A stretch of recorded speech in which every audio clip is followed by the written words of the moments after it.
wasiir ku-xigeenka wasaaradda tamarta iyo kheyraadka biyaha xukuumadda Soomaaliya mudane Cismaan Libaax Ibraahim iyo wafdi uu hogaaminayo oo muddo 3 cisho ku sugan Qaahira ayaa ka qayb galaya shirka ururka Islaamka ee loo soo gaabiyay OIC iyo shirka isbuuca biyaha Qaahira. wasiirada biyaha ee dawladaha ku midoobay ururka Islaamka ayaa sanadkiiba mar isugu yimaada kulan looga arinsanayo biyo xumida ka jirta wadamada ka tirsan ururkan, waxaana laga soo saaraa warmurtiyeed kaas oo ku saabsan in si guud loo taageero dalalka ay haysato biyo xumida iyo sidii loo horumarin lahaa ka faa'iideysiga kheyraadka biyaha. wasiir ku-xigeenka ayaa kulamo hareer socda shirka la qaatay wasiirada dhiggiisa ee ka soo qayb galay shirkan. sidoo kale wasiirka ayaa ka qayb galay kulan qada sharaf ah oo madaxweynaha Masar Cabdifataax Siisi u sameeyay wasiiradii ka soo qayb galay shirkan. sidoo kale wasiirka ayaa ka qayb gali doona shirka isbuuca biyaha Qaahira oo isna la filayo in la soo gabagabeeyo maalinta Khamiista, waxaana inta uu shirkaasi socdo uu ka jeedin doonaa kelmad oo uga hadlayo habka dalkeena uga faa'iideystay kheyraadka biyaha.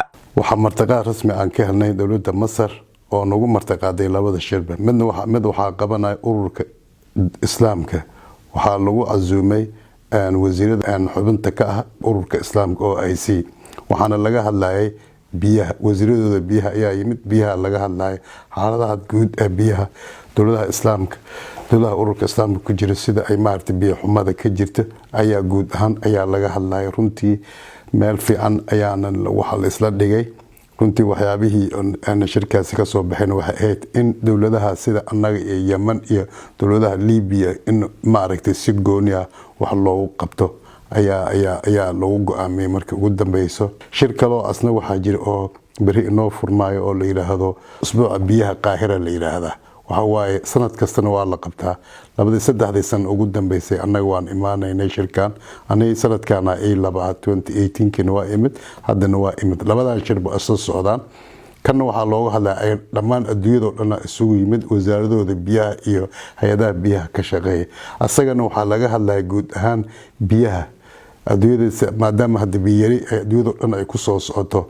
annaga gaar ahaan wadankeena runtii meeshaas hadal jeedin ayaan ka lahayn wixii oo maaragtay aan dhibaatada biyaha xaggeeda nagu haysto ama biyarida ama xaaladaha biyo xumada iyo biyo la'aantaba. waad ogtahay xaaladda dalkeena uu ku sugan yahay laba qayb waay, mar fatahaad ay jirto iyo mar biyo la'aan ay jirto, oo marka labadaas ayaan maaragtay aan u dhaxaynaa. marka runtii si fiican asagana shirkaasina bari ayuu bilaabmaya, ajandiisana waa haysanaa. asagana waxaa looga hadlayaa oo keliya sidii maaragtay biyaha loo maareyn lahaa adduunyada. Mawlid Xasan Cabdi, Mawlid Muha, warbaahinta qaranka, Qaahira.